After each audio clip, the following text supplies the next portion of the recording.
So now you decided to come and say hello. Say hello to my dogs. Apparently they decided to come and say hello. If you're a dog person and you want to see more of them, I leave a link for them. There I have another channel just for my dogs. There's no time to waste for the intro, we have to talk about Tenet. See? I made a time-based pun.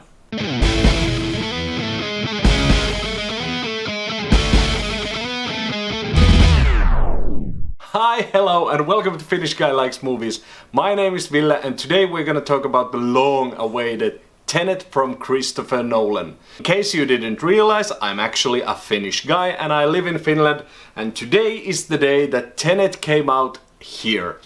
And actually it was quite a good experience. In Finland we have always used assigned seating. This made it for the theaters much easier to apply some social distancing rules. For instance, in our theaters here, like more than half of the theater is not sold, it's not available, and the people there were assigned in like a check pattern. Check out these couple of pictures I took from my first ever social distancing movie experience. I have not been to the movies since the corona outbreak, and it was a good movie to break that long dry spell with. Let's just get right to it. I really like this movie. It's very difficult to put in place in the Christopher Nolan hierarchy of movies right away. I mean, I just got out of the theaters. I just drove home, started rolling the camera, and these are the freshest thoughts right out of my mind. Why is this difficult to place in the Christopher Nolan hierarchy? Well, because in the Christopher Nolan movie complexity hierarchy, this goes quite high.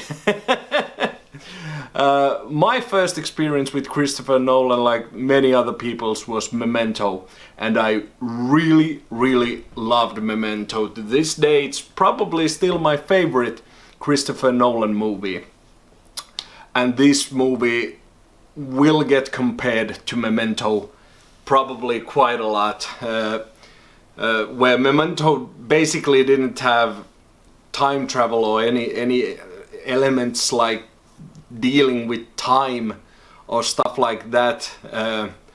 The way they have constructed the plot structure of Tenet has quite a few similarities with that movie, without going into too much spoilers, but yeah, this movie will get compared to Memento, and that's not a bad comparison. If you want to get compared to a movie, Memento is a pretty good movie to get compared to. What this movie does show is the ways that Christopher Nolan has grown as a filmmaker and his team has matured. The cinematography is absolutely striking. The movie was shot by Hoyt van Hoytema, probably butchering that name, and that's the same cinematographer who shot Dunkirk and Interstellar, for instance, for Nolan. So yeah, you're gonna get some beautiful looking shots. And not only is the shot well, it's been quite well publicized that this movie doesn't actually have a lot of CGI effects, and you can tell this movie feels real, and by real I mean practical, I mean concrete. I mean that there isn't a moment in the movie that you go, that's CGI. There's no such movie to break the immersion that this movie offers.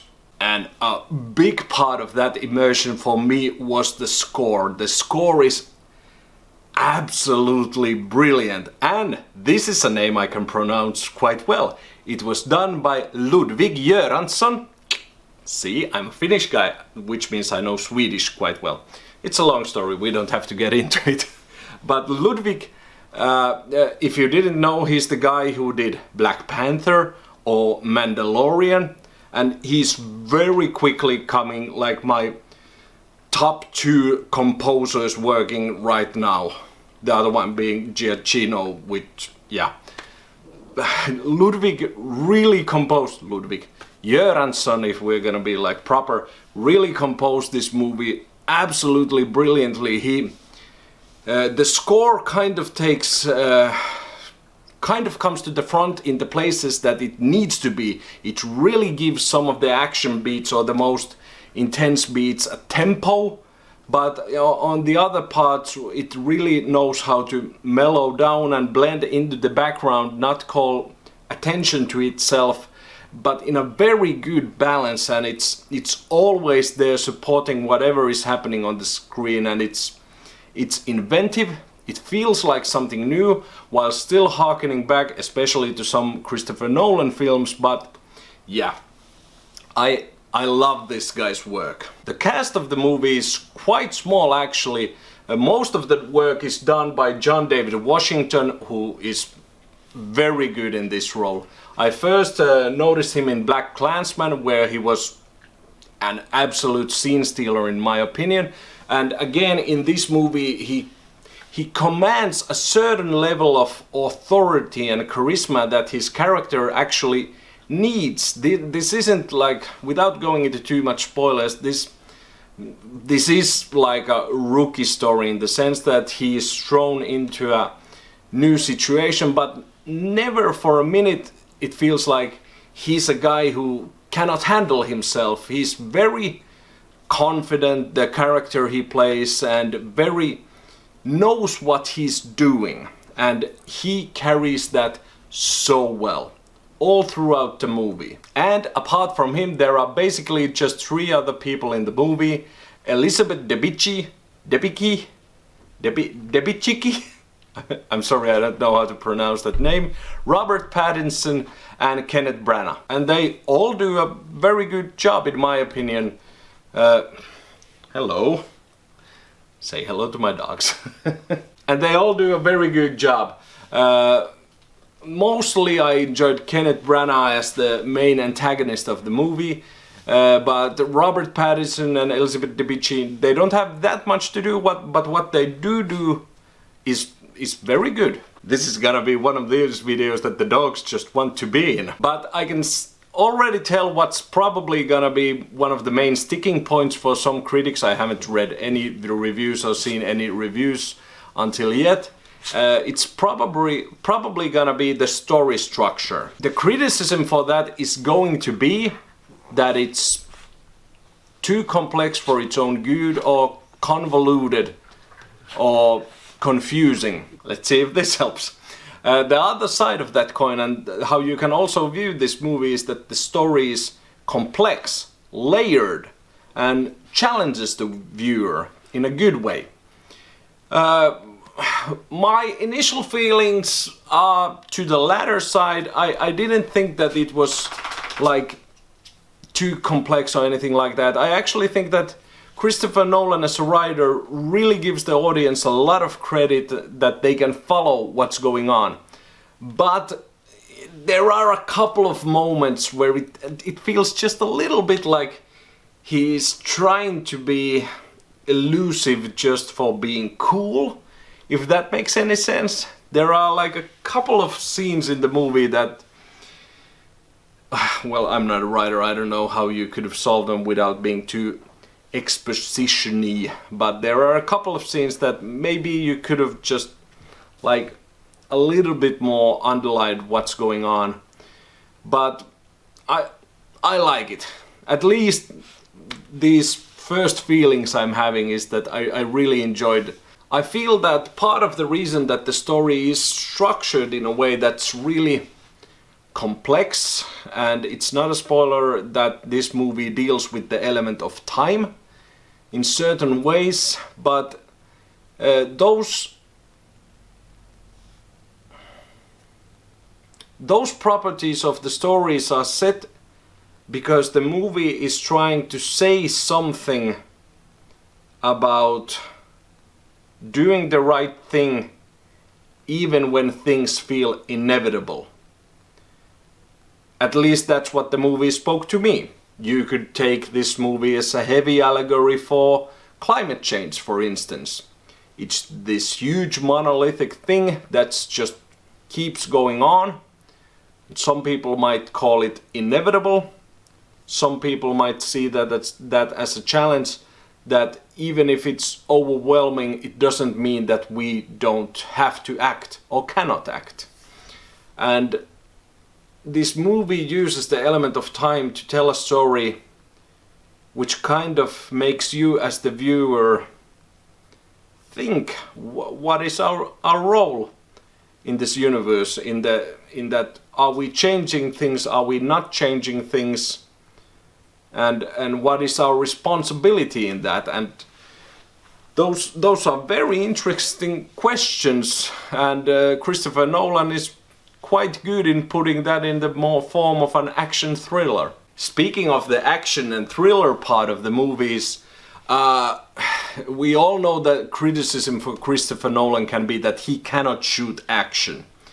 Well, in this movie I think he went after his strong suits, which is not hand-to-hand combat in just plain simple hand-to-hand combat. He excels quite a lot more in setting up specific set pieces, specific complex structures on how a scene progresses. And this movie is much more about those kinds of situations than in just situations like, hey, you two have guns, shoot at each other and let's shoot it and have it be cool. No, this movie really works out its set pieces, takes all of the juice out of that toy box rather than the toy box of, you know, John Wickian gung fu style action. And speaking of those set pieces and the timey-wimey aspect of this movie, there were definitely quite a few scenes where I was just trying to work out how they actually shot that thing. Now, for some people that's considered bad movie making, in it that you might feel that, oh, this movie just took me out of it, I wasn't so invested in the story, I was just watching how they shot the movie. But coming from me, that's a huge compliment, because I'm a huge movie nerd. I love that stuff. And this is definitely one of those movies I'm gonna buy in Blu-ray to watch all the bonus features. And yeah, you just have to wonder in a couple of the shots that were really complex, and you just kind of go, did they just play the scene backwards? You know, actors walking backwards and mouthing things backwards, and then they just played the footage the other way. But yeah, that stuff is just fun for me, and I really enjoyed that aspect of this movie. But hey, that's probably gonna be it for me today. Like I said, I just came from the theater, so these are very fresh thoughts out of my mind. But hey, thank you for watching. Please leave a comment if you'd like to chat with me about this movie. Sorry for the dogs, or not sorry, they're very cute dogs. And like I said, I'm gonna put a link if you want to see more of these guys.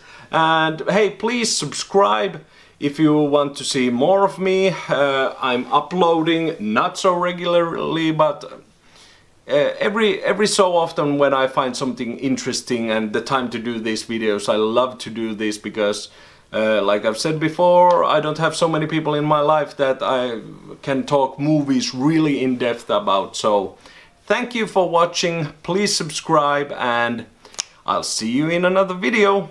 Bye!